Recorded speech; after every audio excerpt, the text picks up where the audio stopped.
새해를 맞아서 저는 꿈이 있습니다. 이 교회를 이 자리에서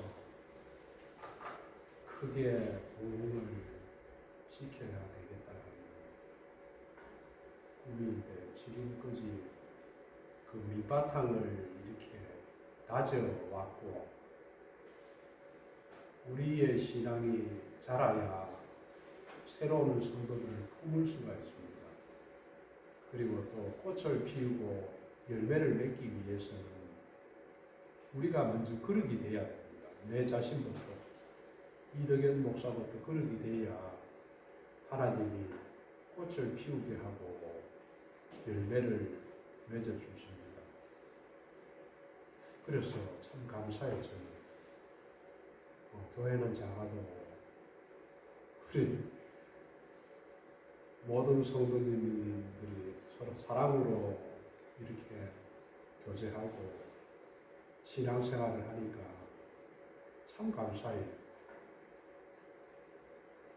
그리고 제가 부족하다는 것을 늘 뼈저리게 느끼고 있습니다.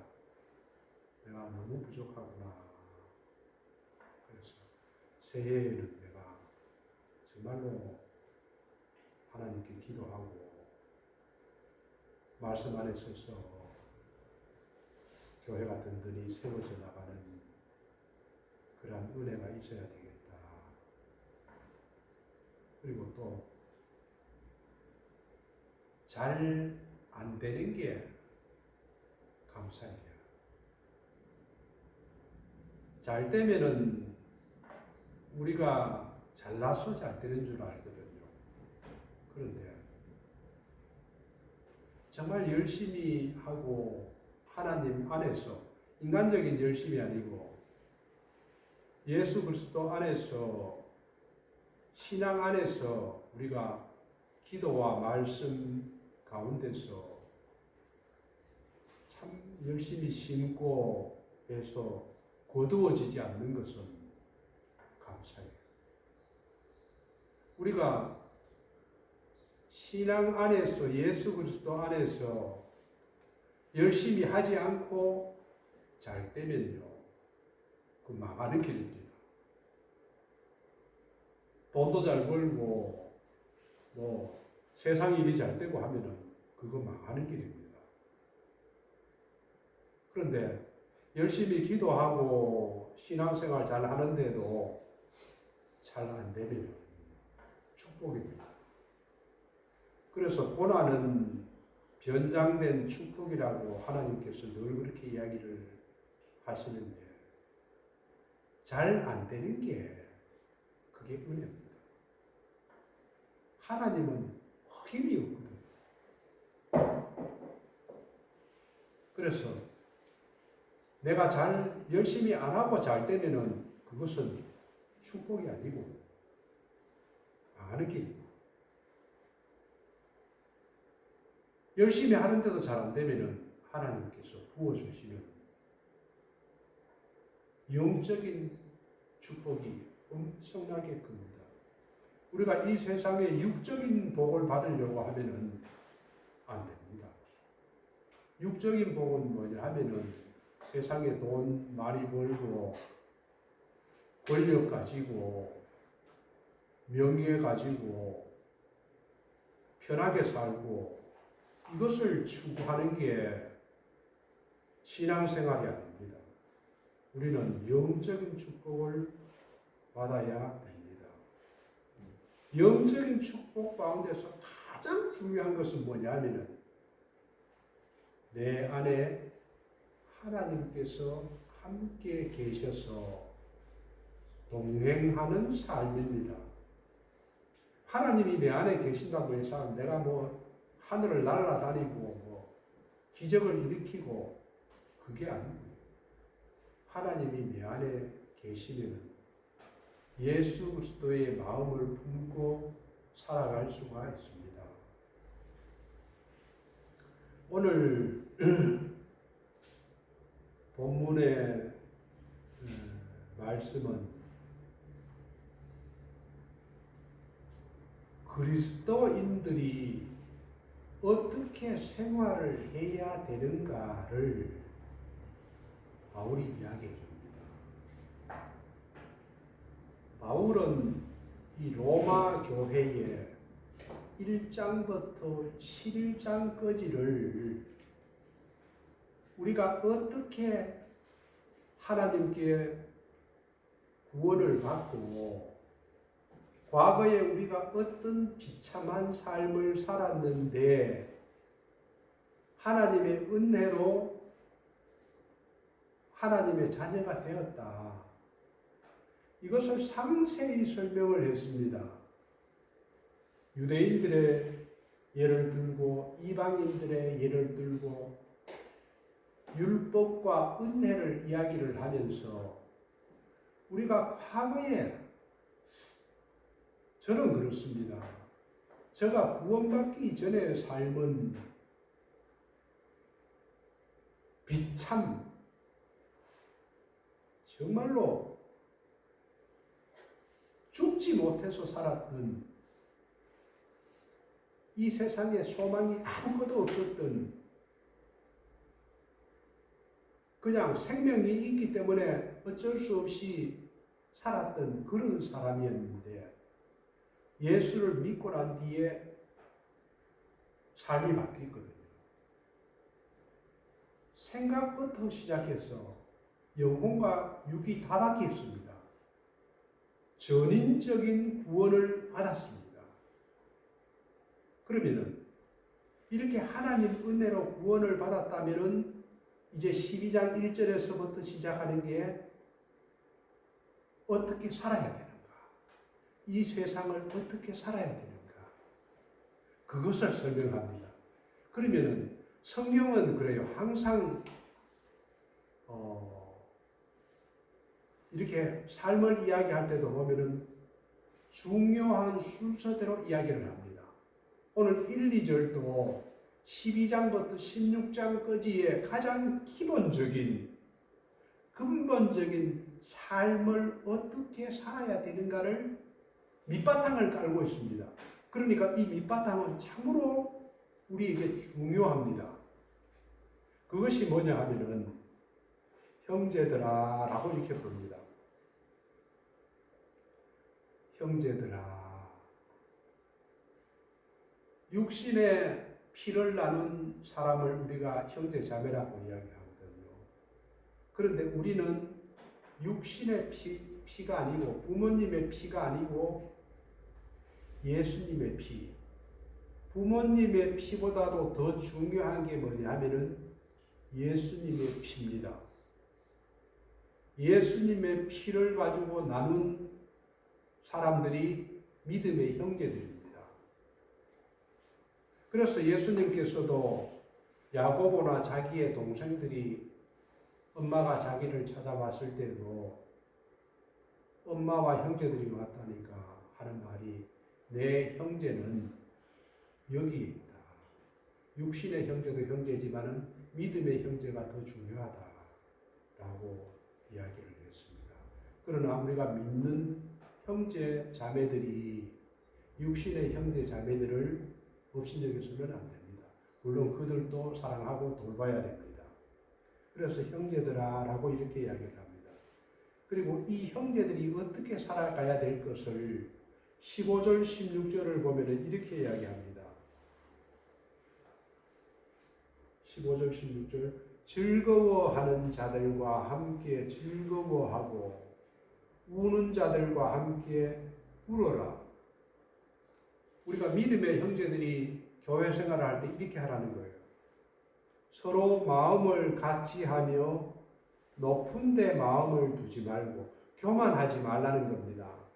내가 상대방보다도 높은 데에 마음을 두지 말라는 겁니다. 그러면 어떻게 해야 되느냐? 도리어 낮은 데 처하며 스스로 지혜 있는 채도 하지 말아라. 똑똑한 척 하지도 말아라. 이게 아주 중요하거든요. 제가 신앙생활을 해보니까 이 구절이 너무 중요하더라고요. 이것은 무엇을 이야기하느냐 하면은 겸손한 마음을 이야기합니다. 예수님께서 이 땅에 오셔서 사역의 중심과 생각의 중심이 무엇이냐 하면은 이거였거든요. 인자가 온 것은 섬김을 받으러 온 것이 아니라 도리어 섬기려 하고, 예수님께서 이 땅에 오신 이유는 우리를 섬기려 하고 자기 몸을 대속물로 주려 하심이라 라고 했습니다. 겸손하다 못해서 모든 사람을 다 섬겼습니다. 그러니까 우리가 신앙생활을 하면서 예수를 닮게 되면은 무엇이 닮아지느냐 하면은 마음이 닮아지는데, 겸손한 마음이 닮아집니다. 신앙이 깊어지면 깊어질수록 내가 다른 사람한테 무엇을 받으려고 하고 섬김을 받으려고 하고 높은 자리에 있으려고 안 하고 낮은 데에 처하려고 합니다. 자꾸 우리 형제들 밑으로 들어가려고 합니다. 이게 겸손이요, 섬김을 받는 것이 아니고 섬기는 자가 되는 것이거든요. 내 몸을 희생하면서까지 우리 형제들을 사랑하고 돌보는 마음, 이게 신앙의 깊이입니다. 성경을 많이 아는 게 중요한 게 아닙니다. 지식이 많은 게 중요한 게 아닙니다. 그 지식을 우리의 삶으로 어떻게 살아내는가, 이게 더 중요합니다.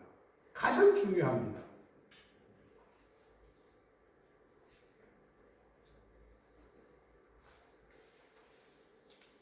그래서 이제 바울은 우리에게 이야기합니다. 내가 하나님의 모든 자비하심으로 로마 교인들에게 권한다. 모든 자비하심으로. 하나님은 우리에게 억압을 주기 위해서, 짐을 주기 위해서, 속박하기 위해서 어떻게 하라고 이야기하지 않습니다. 하나님이 우리에게 주시는 권면이나 의무는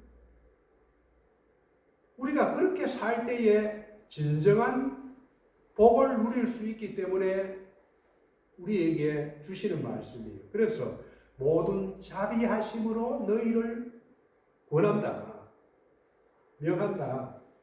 그러면 무엇을 명하느냐? 너희 몸을 하나님이 기뻐하시는 거룩한 산 제물로 드려라.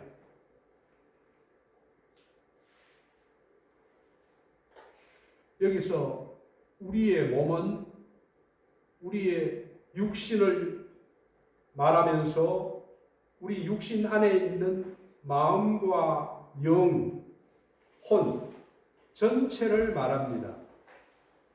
그리고 내 육신 안에 있는 내 생각, 내 마음,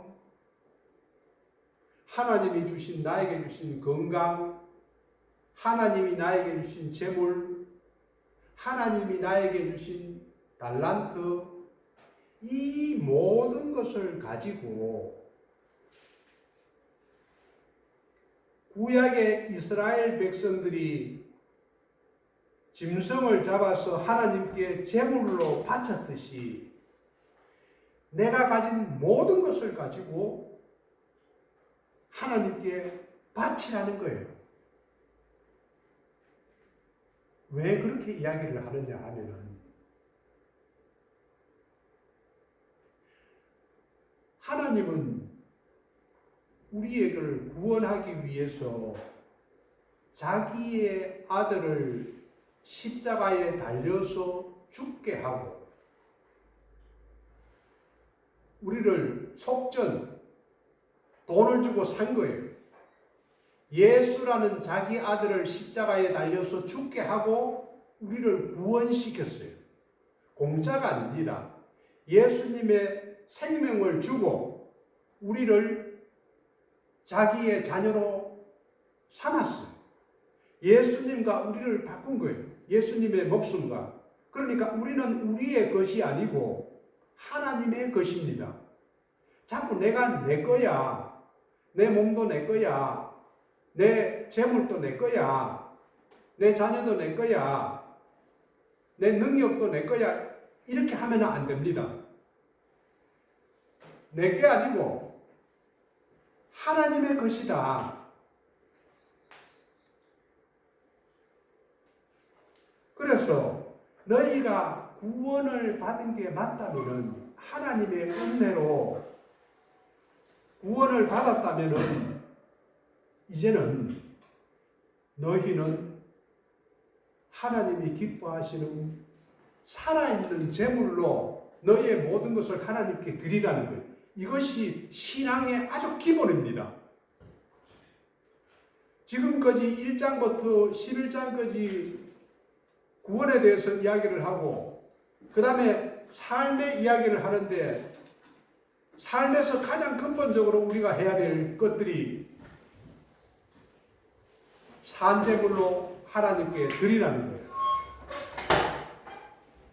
그러면은 이제 산제물로 드리기 위해서는 우리가 이 땅에서 어떻게 살아야 되는가? 2절에 이야기를 합니다. 1절에서는 거룩한 산제물로 드리라. 이는 너희가 드릴 영적 예배니라. 우리가 드릴 예배입니다. 교회 안에서 예배만 드리는 것이 아니고, 교회 안에서 예배 드리는 것도 중요하지만 그보다 더 중요한 것은 삶을 살아가면서 일상생활 가운데서 하나님께 드려지는 거룩한 산제물이 진짜 드려야 될 예배입니다.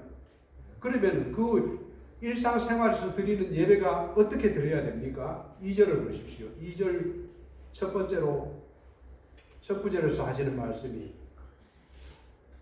너희는 이 세대를 본받지 말고. 이 세대라는 것은 세상 사는 사람의 방식과 문화를 말합니다. 세상 사는 사람들의 방식과 문화를 본받지 말고 살아라.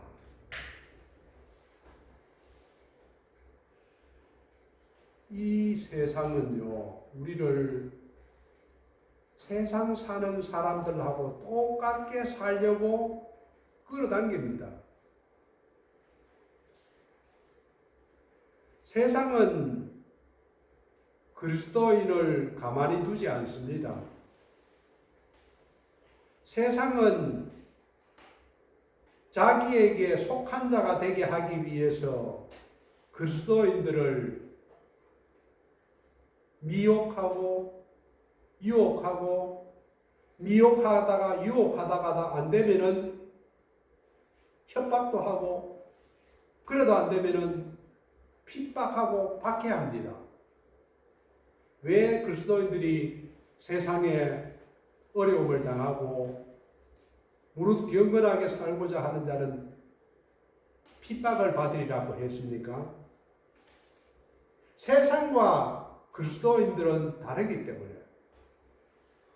세상은 자기 문화가 있습니다. 세상은 즐거움이 있습니다.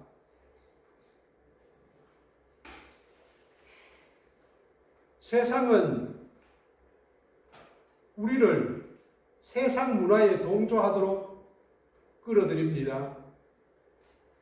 우리가 세상 문화 안에서 살지 않으면은 우리가 외톨이가 될 수 있어요. 그래서 우리는 세상 속에서 살면서 세상 문화에 휩쓸립니다. 세상의 사고방식을 따릅니다. 세상 사람들하고 똑같이 말하고 행동합니다. 그래서 그리스도인인데, 나는 크리스찬인데 세상 문화 속에 흡수되어 버립니다. 그렇게 되면은 신앙이 경건의 모양은 있으나 경건의 능력이 사라집니다. 교회 와서 예배는 드리고 기도하고 말씀은 듣는데 세상에 나가면은 똑같아집니다. 왜냐하면은 세상 방식에 이 세대를 본받고 살다 보니까 세상에 흡수되어 버리기 때문에 그리스도인이면은 그리스도인답게 그리스도인다운 열매를 맺고 그리스도인다운 생각을 가지고 그리스도인다운 말을 하고 살아있는 믿음의 향기를 뿜으면서 살아가야 되는데 그리스도인의 모습이 없어집니다. 그래서 하나님께서는 바울을 통해서 우리 교회의 이야기를 하는 거예요. 이 세대를 본받지 말아라. 이 세대를 본받으면 안 된다. 그러면 본받지 않기 위해서는 어떻게 해야 합니까? 이 세상에 이 세대를 바로 알아야 됩니다. 이 시대의 정신과 문화와 가치관을 우리가 알아야 됩니다. 이 시대의 정신은요, 그리스도인하고 다릅니다. 이 시대의 문화는 예수님과 다릅니다. 이 땅의 가치관은 그리스도인의 가치관하고 다릅니다. 그래서 신앙생활을 하는 게 힘든 거예요.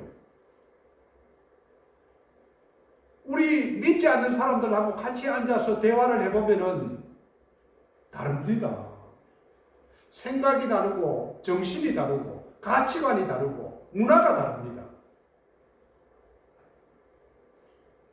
그래서 신앙인이 신앙생활을 제대로 한다는 것이 힘든 거예요. 그렇게 느껴지지 않습니까? 많이 겪을 거예요. 살아가다 보면은. 내가 정신을 똑바로 차리지 않으면은 세상 문화 속에 흡수되어서 똑같이 살아갑니다. 이 세상 사람들이 왜 다른지 아십니까? 이 세상 사는 사람은요, 하나님을 부인합니다. 하나님을 부정합니다. 하나님이 안 계시다고 이야기를 하고, 계신다고 이야기하면은 싸움합니다. 대적합니다.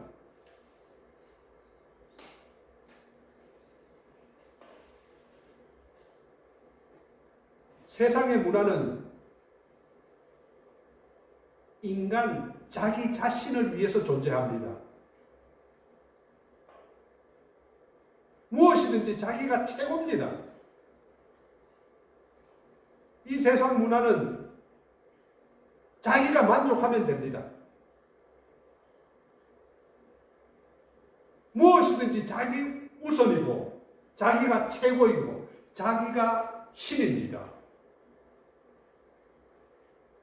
자기 만족, 자기 행복, 자기 쾌락을 위해서 모든 것이 존재합니다. 그래서 자신의 생각과 느낌을 제일 중요하게 여깁니다. 자기에게 잘해주면은 그게 선이고, 자기인데 해롭게 하면은 자기가 좋지 않으면은 악으로 여깁니다. 다 그렇게 분별합니다. 그리고 우리 눈에 보이는 것을 전부라고 생각합니다. 영적인 것, 눈에 보이지 않는 것 부정합니다. 영혼의 세계, 하나님의 나라, 복음, 영혼을 바라보지 않습니다. 믿지도 않습니다. 받아들이지도 않습니다. 성경의 말씀은 좋은 말이지. 순간순간을 중요하게 생각하고 세상 문화는 자극적이고 도발적이고 폭력적입니다. 눈으로 즐기고 오감으로 만족하는 것을 전부로 여기고 웬만한 것은 감동을 받지도 않아요. 먹고 마시고 즐기는 것을 최고로 여깁니다. 왜 술을 마십니까? 자기 만족을 위해서. 담배를 피웁니다. 자기 즐기기 위해서. 그래도 만족하지 않으면은 약물에 손을 댑니다. 마약을 댑니다. 그래도 안 되면은 중독됩니다. 그래서 죽음으로 끝이 이끌어갑니다. 이 세상의 문화는 그리스도인과 완전히 다릅니다. 이것을 알아야 됩니다. 예수 믿는 사람들은 무엇으로 만족합니까? 하나님 한 분으로 만족합니다. 하나님께서 이 세상 우주 만물을 창조하시고 우리에게 생사 화복의 여탈권을 가지고 계시고 그분을 모시고 살아가면은 하나님께서 우리에게 모든 것을 주시는 분이라는 것을 우리가 믿고 알기 때문에 하나님을 최우선으로 여깁니다. 자기 자신보다도 하나님을 더 우선시 여깁니다. 그러면 그 하나님께서 우리를 돌보시고 지키시고 사랑하시고 은혜 베풀어 주시거든요. 그러니까 세상은 자기지만은 그리스도인들은 하나님입니다. 가치관이 다릅니다. 문화가 다릅니다. 생각이 다릅니다. 세상은 세상 속에 복음이 있다고 이야기합니다. 마귀는 거짓된 복음으로 우리를 유혹하고 미혹하고 우리를 두려워하게 합니다. 마귀가 뭐라고 합니까? 돈이 인간을 행복하게 만들어. 돈이 없으면 너는 죽어. 마귀는 우리에게 이렇게 이야기합니다. 돈이 전부다라고 이야기합니다. 돈이 신이라고 이야기합니다. 돈이 행복이라고 이야기합니다. 그런데 하나님은 그렇게 이야기를 하지 않아요. 돈을 사랑함이 일만하게 뿌리가 된다고 이야기합니다. 이 세상은 돈이 우상이 된 세상에서 살고 있습니다. 권력이 우상입니다. 권력을 가지면은 막 나갑니다. 그래서 그리스도인들은 이 세상을 살아가면서 아무 생각 없이 살아서는 안 됩니다. 백전백패합니다. 분별력을 가지고 살아야 됩니다. 분별력이 없으면은 세상 문화에 빠질 수밖에 없습니다.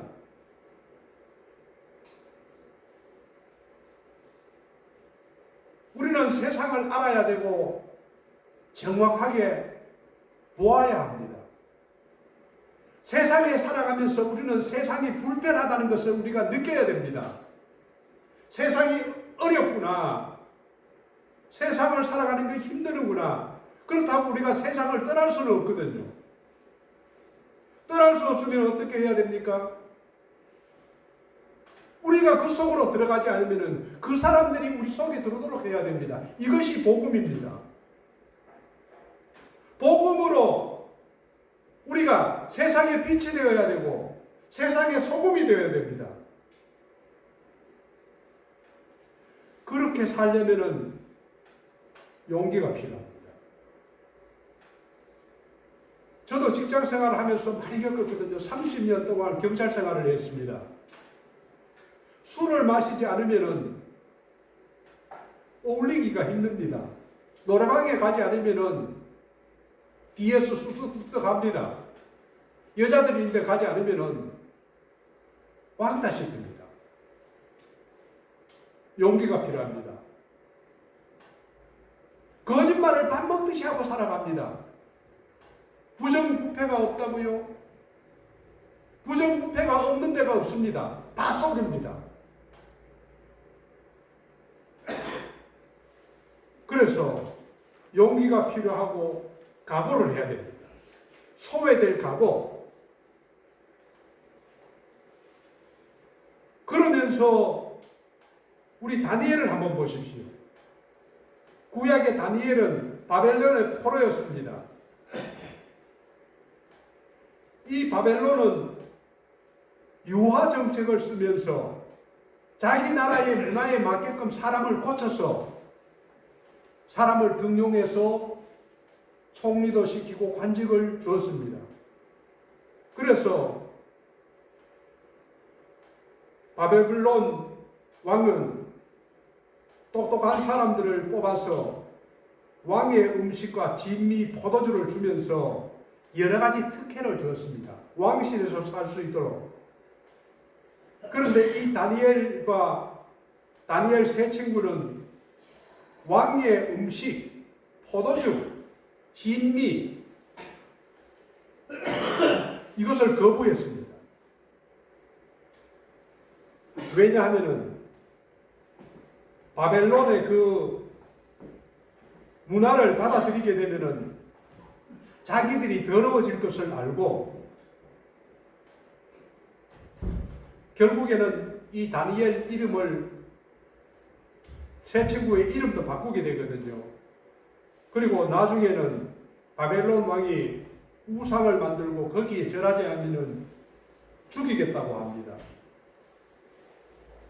다니엘은 거부합니다.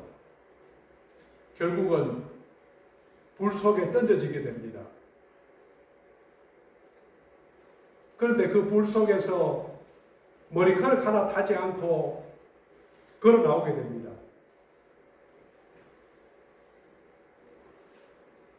바벨론 왕은 깨닫습니다. 그 모습을 보고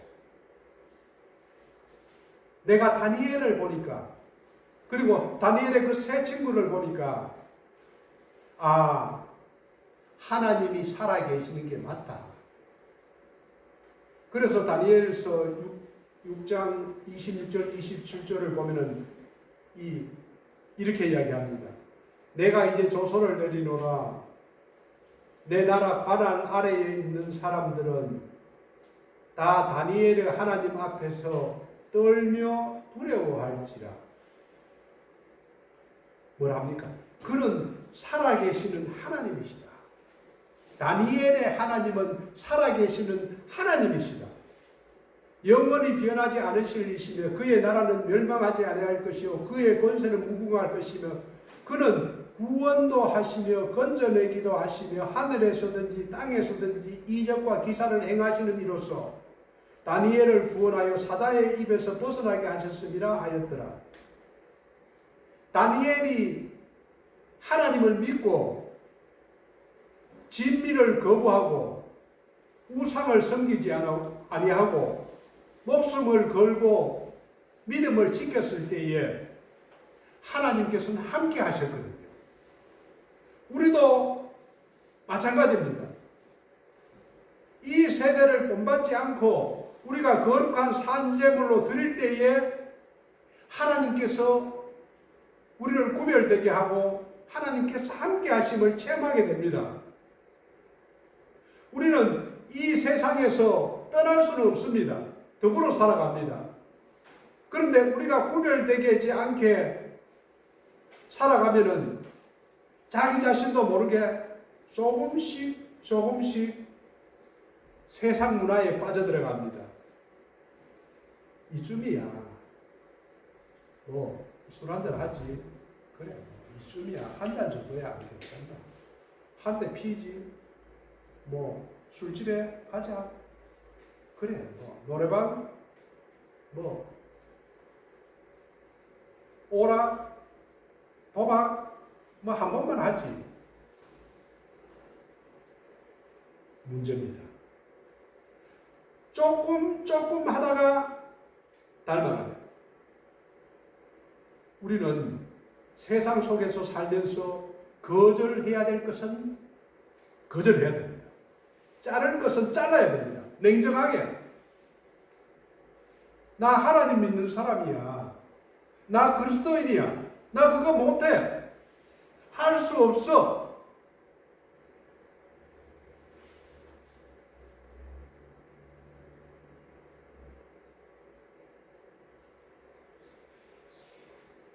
그래서 예수님은 너희는 뱀과 같이 지혜롭고 비둘기같이 순결하라고 했습니다. 때로는 물처럼 흘러야 할 때도 있고 때로는 바위처럼 버티기도 해야 됩니다. 세상 속에서 편하게 살려고 타협해서는 안 됩니다. 세상 문화에 타협해서는 안 됩니다. 저항할 것은 저항해야 됩니다. 거부할 것은 거부해야 됩니다. 용기가 필요할 때는 용기를 내어야 됩니다. 이것이 이 세대를 본받지 않고 살아가는 그리스도인입니다.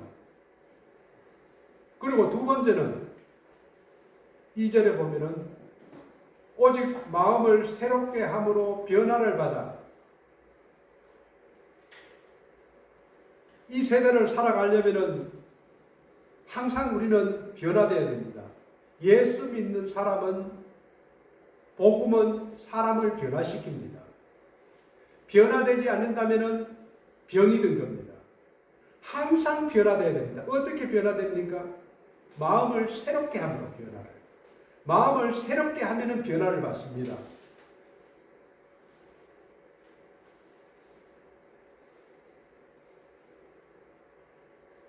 복음은 사람을 변화시킵니다.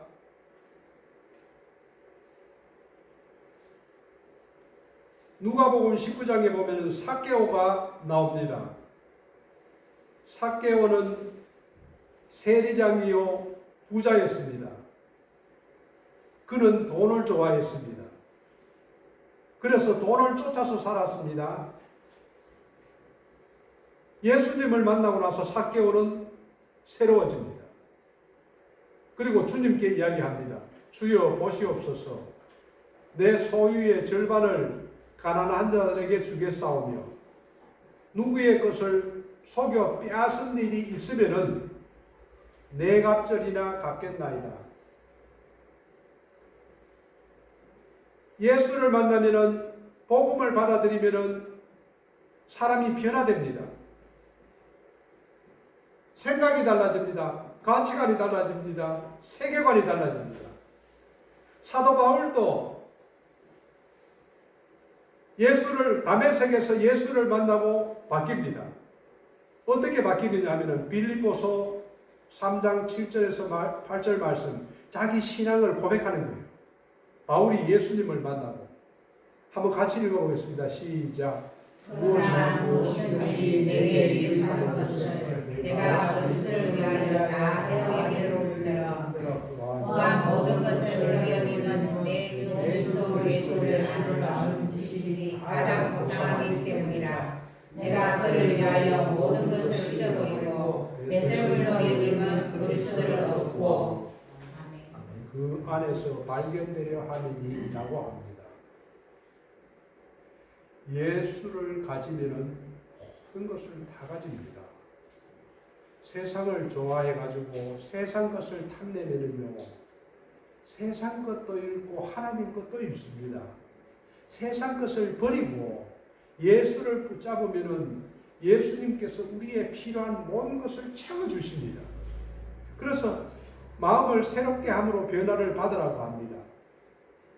이 세상의 법률이나 이 세상의 교육이 사람을 바꾸는 게 아닙니다. 사람을 바꾸는 것은 복음밖에 없습니다. 하나님의 말씀밖에 없습니다. 기도하고 말씀을 보게 되면은 사람이 바뀌게 됩니다. 생각이 바뀌게 됩니다. 마음이 바뀌어야 사람이 바뀝니다.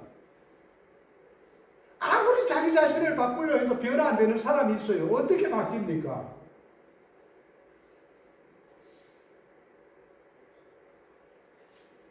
성경을 읽고 성경을 묵상하고 성경을 따라서 순종하면서 살아가면은 바뀌게 됩니다. 생각이 바뀌게 되고 말이 바뀌게 되고 행동이 바뀌게 되고 행동이 습관으로 되고 습관이 인생을 바꿉니다. 복된 인생으로 바뀝니다.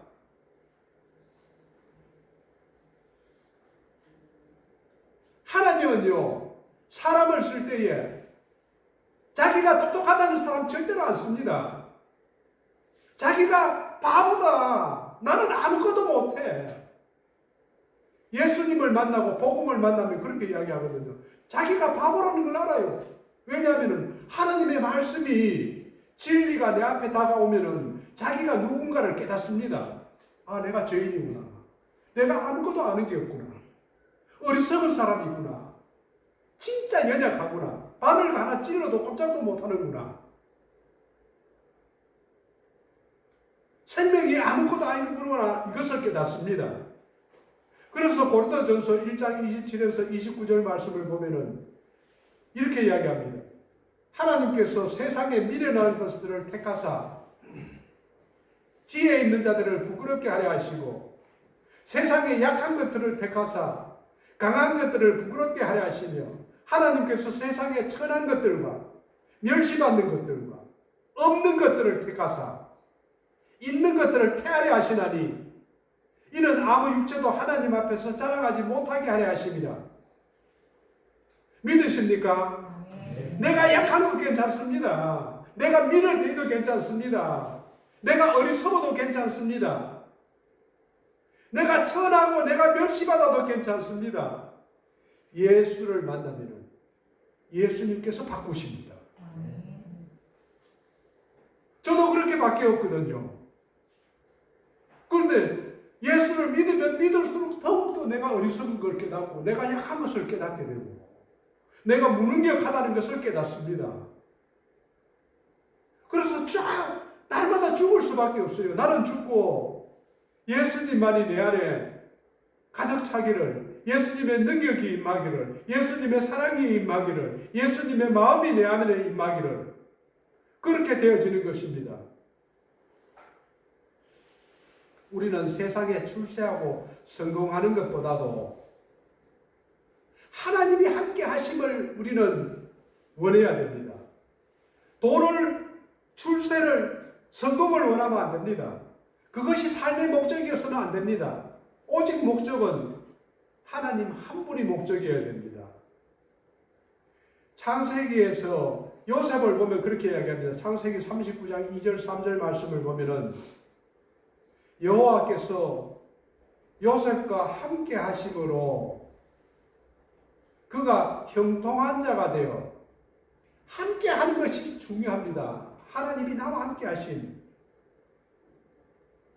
하나님의 선하시고 기뻐하시고 온전한 뜻이 무엇인지 분별하려고 하면은 우리가 이 땅에 살아가면서 거룩한 산재물로 우리를 드리고 이 세대를 본받지 않고 마음을 새롭게 하여 변화를 받으면은 하나님의 선하시고 기뻐하시고 온전하신 뜻이 무엇인지를 분별하게 됩니다. 그 중에 하나가 하나님이 함께 하심입니다. 하나님이 함께 하시는 것이 가장 우리에게는 유익하고 복이 됩니다. 그래서 창세기 39장 2절 3절을 보면은 여호와께서 요셉과 함께 하심으로 그가 형통한 자가 되어 그의 주인 애굽 사람의 집에 있으니 지금 애굽 보디발의 집에서 종살이 하고 있습니다. 종살이 하는데도 하나님께서 형통한 자라고 합니다. 돈을 많이 벌어서 형통한 게 아니고 자녀들이 잘 되어서 행복한 게 아니고 종살이를 벗어나서 형통한 게 아니고 하나님이 함께 하시는 것이 형통한 겁니다. 그의 주인 애굽 사람의 집에 있으나 그의 주인이 여호와께서 요셉과 함께 하심을 보며 또 여호와께서 그의 범사에 형통하게 하심을 보았더라. 하나님이 함께 하심이 형통함입니다. 그래서 나중에 결국은 감옥살이도 하고 감옥살이 하는 가운데서 형통하게 하여 애굽의 총리가 되게끔 만들거든요. 그래서 이 땅에서 지금 어렵고 힘들게 살아가는 것이 그것이 저주가 아닙니다. 예수 믿고 이 땅에서 어렵고 힘들게 살아가는 것은 복입니다. 그래서 사도 바울은 항상 기뻐하라, 쉬지 말고 기도하라, 범사에 감사하라. 이것이 그리스도 예수 안에서 너희를 향하신 하나님의 뜻입니다. 하나님이 함께 하시면은 우리가 항상 기뻐할 수 있습니다. 또 쉬지 말고 기도할 수 있습니다. 범사에 감사할 수가 있습니다. 우리의 삶 전체가 일상생활이 예배가 됩니다. 이 예배하는 삶을 살아가는 저와 여러분 되기를 주님의 이름으로 축원드립니다. 아멘.